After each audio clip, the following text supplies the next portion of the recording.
तेजिंदर ने जो इसके अंदर मेहनत की है वो बोलती है। मैं पढ़ रहा था और लगातार जो है मेरे हाव भाव इस रूप में, एक जिज्ञासा के रूप में बदल रहे थे कि उनका व्यक्तिगत जीवन, मूसेवाले का पारिवारिक जीवन, फिर गीतों के माध्यम से पंजाब की धरती की जो विशेषता है, उसकी प्रगतिशील चिंतन है पंजाब का। आप पूरे हिंदुस्तान में चले जाएं और पंजाब को भी अगर बारीकी से आप लोग फील करेंगे तो पंजाब का आदमी जितना प्रोग्रेसिव है उतना पूरे हिंदुस्तान के किसी राज्य का व्यक्ति आप लोगों को नहीं मिलेगा। और यही कारण है कि पंजाब की धरती पे जितने भी राजनेता हुए हैं, जितने भी राइटर्स हुए हैं, जितने भी रिफॉर्मर्स हुए हैं, या जितने भी लोक गायक हुए हैं, उनकी रचनाओं में, उनकी कृतियों में, उनकी परिस्थितियों में आपको जाति पाति, धार्मिक अंधविश्वास, ऊंच नीच की भावना, कदाचार, ये सब चीज़ें आप लोगों को कतई नहीं मिलेंगी, बिल्कुल नहीं मिलेंगी। तो इन सब चीज़ों की ओर तेजिंदर ने बड़ी बारीकी से मेहनत करते हुए उनको लिखा है। लेकिन एक जगह जब वो लिखते हैं कि प्रतिभा की बात करते हैं, शिक्षा की बात करते हैं, तो वहाँ मैं थोड़ा सा, मुझे असहमति का स्वर जो है वो उसमें उभरता है। जब वो कहते हैं कि शिक्षक, एक शिक्षित व्यक्ति जो है वो बड़ा स्वार्थी होता है और उसकी मेधा सिर्फ डिग्री पाई और डिग्री पाने तक वो अपने आप को सीमित रखता है। नहीं, ऐसी बात नहीं है।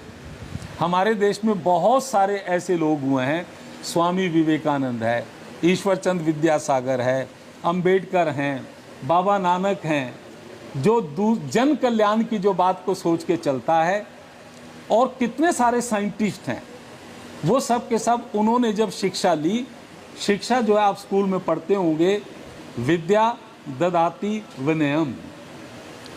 और शिक्षा को लेने के बाद यदि किसी व्यक्ति में विनय का पदार्पण नहीं होता है तो उसका शिक्षा लेना भी बेईमानी हो जाता है, वो चाहे धार्मिक शिक्षा हो या कि वो एकेडमिक एजुकेशन हो। लेकिन इस बात को एक तरफ छोड़ते हुए उसके बाद आप देखें कि पंजाब में जो लोक गायकी का ताना बाना है, आप जब इस पुस्तक को पढ़ेंगे, आज खरीद के जाएं और आप इस पुस्तक को पढ़ें, उस लोक गायकी के ताने बाने को पिछले लगभग 50 सालों का जो इतिहास है, कौन कौन से गायक हुए हैं और किस किस गायक की क्या खासियत रही है, वो तो उन्होंने किया ही किया है। लेकिन जो एक अंधकार वाला पक्ष है कि एक गायक जो चमकीला के साथ हुआ है, क्यों हुआ है? क्योंकि ईर्ष्या करते हैं वो एक दूसरे के साथ जो है, और ये ईर्ष्या जो है वो इन घटनाओं को जन्म देती है। इस तरह के षड्यंत्र जो हैं वो उभर कर सामने आते हैं।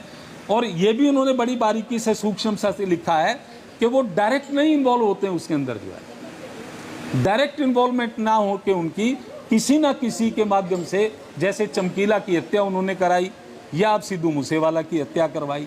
तो दूसरे गए। तीसरी बात इस किताब की जो विशेषता मुझे लगी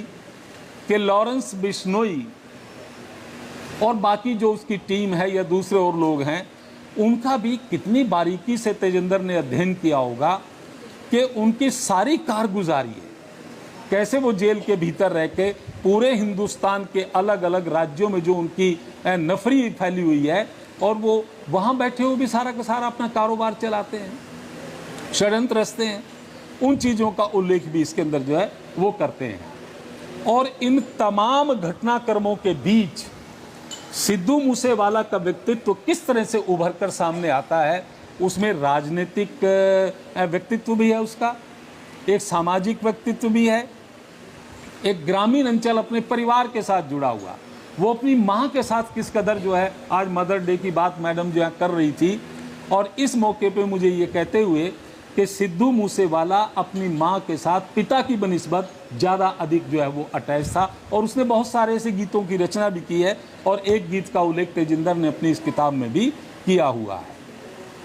और अंत में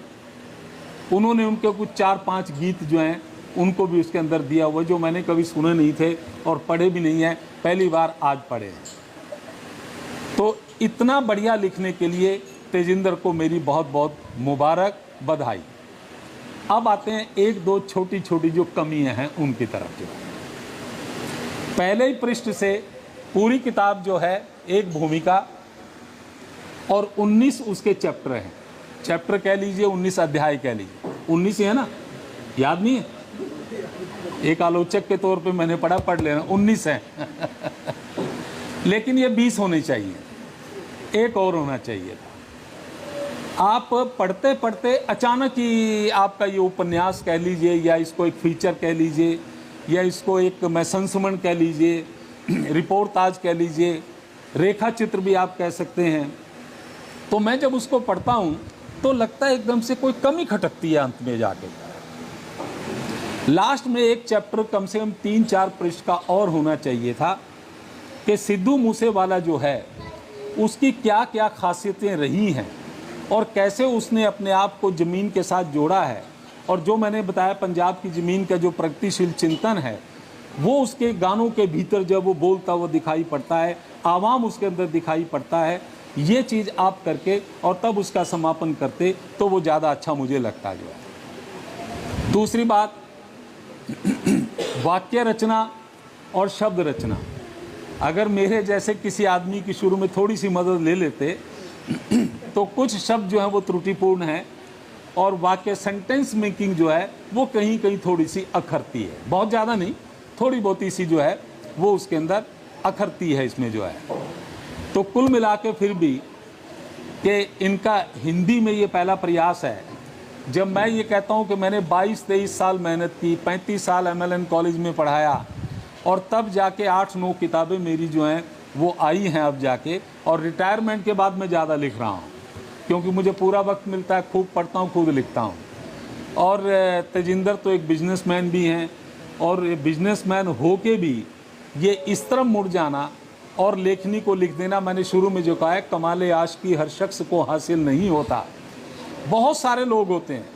लेकिन समाज को बड़ी बारीक दृष्टि से देखना, उसे परखना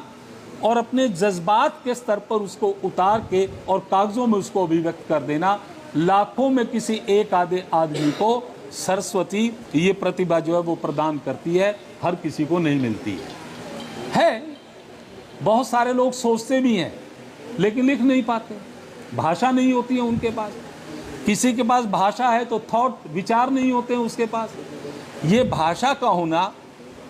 और विचारों का होना और उसके साथ अभिव्यक्ति कौशल का भी होना, ये तीनों चीज़ें रेयरली किसी के पास मिलती हैं, और जिनके पास मिलती हैं वो तेजिंदर की तरह एक अच्छे लेखक के रूप में हमारे सामने आता है। एक बार फिर तेजिंदर को बहुत बहुत बधाई, शुक्रिया।